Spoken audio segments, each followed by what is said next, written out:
What's up, guys? Welcome back. It's New Year's resolution season and we're all trying to lose a couple pounds. So today I'm going to show you one of my favorite weeknight meal prep options. This is my recipe for low carb chicken enchilada casserole. Meet me in the kitchen. Let's make it happen. She smells good. I know she tastes good.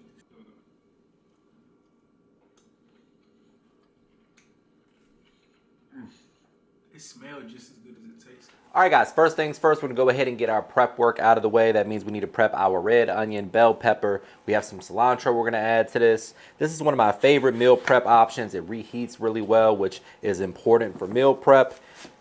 Certain things are good the day of, but not so great the next day. But this is one of those things that tastes even better the next day. So today I'm going to show you guys how you can lose some weight without losing flavor. This is a low carb recipe, has some adequate protein in it from the chicken, the beans. We're using low carb or zero carb tortillas today. High fiber content for those of you guys tracking your fiber intake as well. I'll leave all the macros and all that good stuff down in the comments section and also on MrMakeItHappen.com where you can find this recipe and all of the others. So we're going to dice this onion up. You guys have seen me do this a million times, but leave the root intact. And then just a nice regular dice here. We'll do that for the whole onion. Then we're going to dice up our bell pepper and some cilantro. The cilantro is going to go in the casserole and as garnish.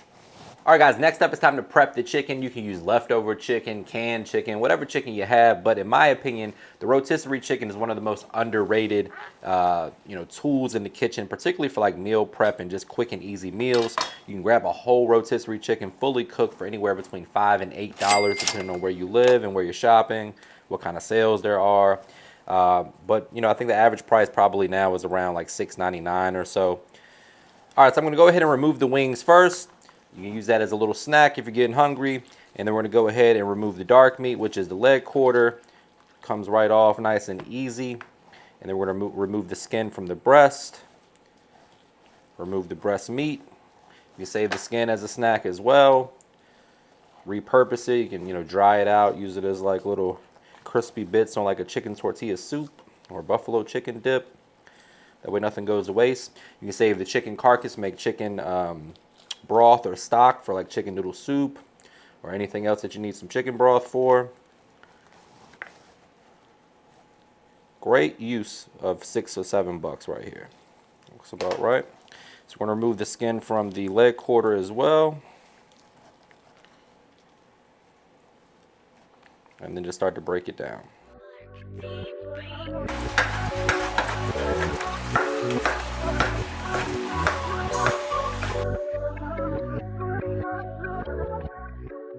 All right, guys, now it's time to go ahead and make our casserole filling. So for that, we need about a tablespoon or two of olive oil into a large skillet like this one right here. I'm gonna go ahead and saute our veggies, get our chicken, get our beans, get our corn, get our chilies. Basically, everything that's going in the casserole outside of the tortillas is gonna be cooked right here. Make sure it's nice and flavorful. Working over medium-high heat here. So at this point, you just want to go ahead and get the peppers and onions a little bit of a head start. That way they begin to get nice and tender. After about 2 minutes or so, we're going to go ahead and add in our garlic. Give that a mix. Then start adding in the beans and the corn and the chilies. Kind of season the taste a bit. Get that chicken in there. Make sure the seasoning is adequate because as you know, rotisserie chicken, not very flavorful. Usually cooked really well, but there's not much in the way of seasoning on that rotisserie chicken, so it's your job to make sure that it tastes good, and that's where I come into play. Again, we're going to try to lose a little weight, but we're not trying to lose any flavor. Now another pro tip is I like to get some of my spices into the skillet early, like the cumin, the chili powder. Going to let it kind of work its way into that olive oil a little bit, toast, really wake up the flavor quite a bit. Almost like rehydrates everything. That's the thing about dried spices. They're good, but you don't know how long they've been sitting on the shelf. Who knows the last time you cleaned out your pantry. This could be, expired 2 months ago. Get in there with the olive oil, wake it up a little bit. The flavors will be a lot better. Now we're going in with a little bit of chicken bouillon powder. This is going to amplify that chicken flavor again because the rotisserie chicken is usually a little bit bland. Half a packet of Sazon. May use the other half if it's not, you know, we'll taste and adjust as needed. Now we're gonna go ahead and get those beans and corn in there. And if you're vegan, you can stop right here. Make your little tortillas with the veggies. Doesn't sound very fun, but if that's your thing, then go right ahead. For the rest of us though, we're going in with this chicken. Good quality protein, nice and lean.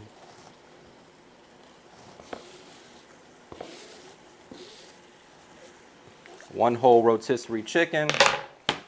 And then we need about a cup of our enchilada sauce. I'm gonna save the rest because we're gonna use that in the actual casserole. So just fold all that together.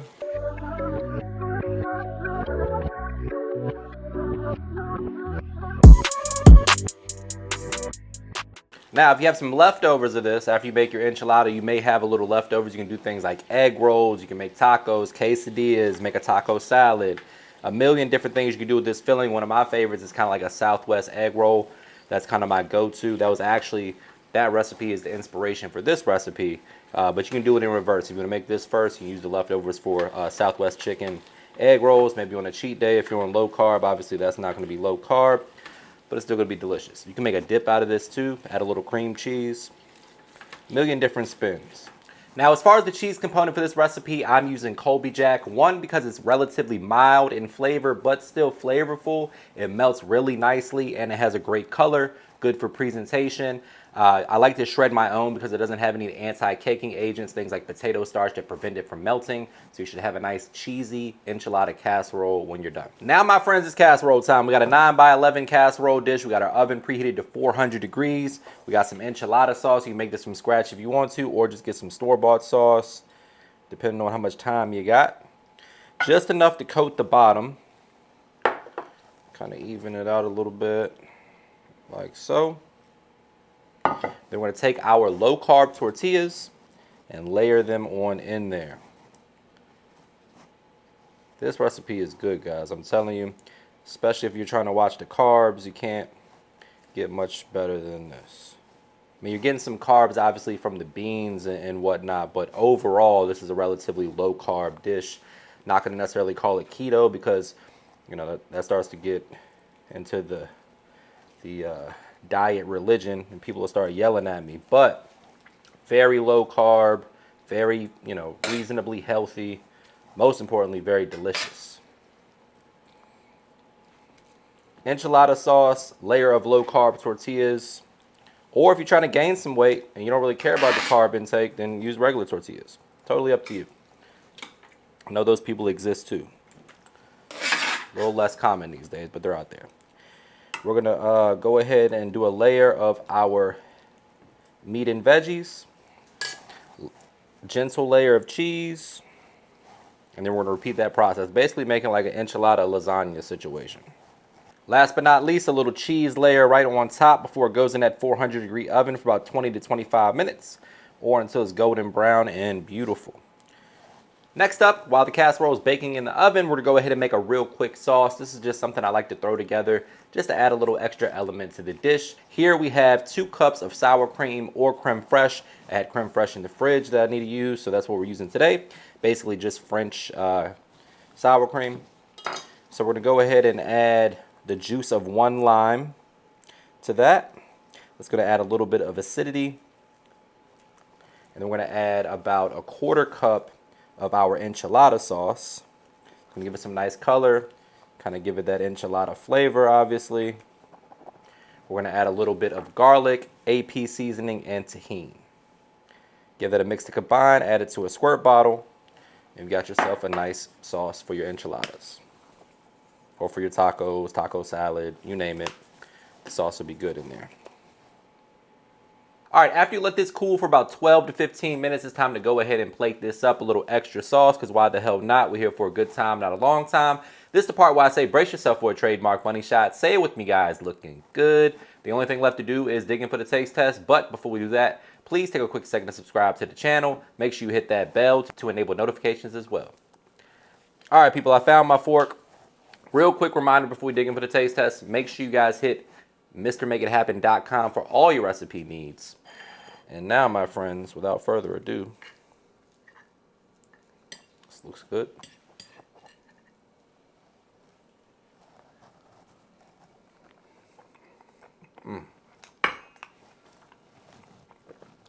What more could you ask for diet-friendly food?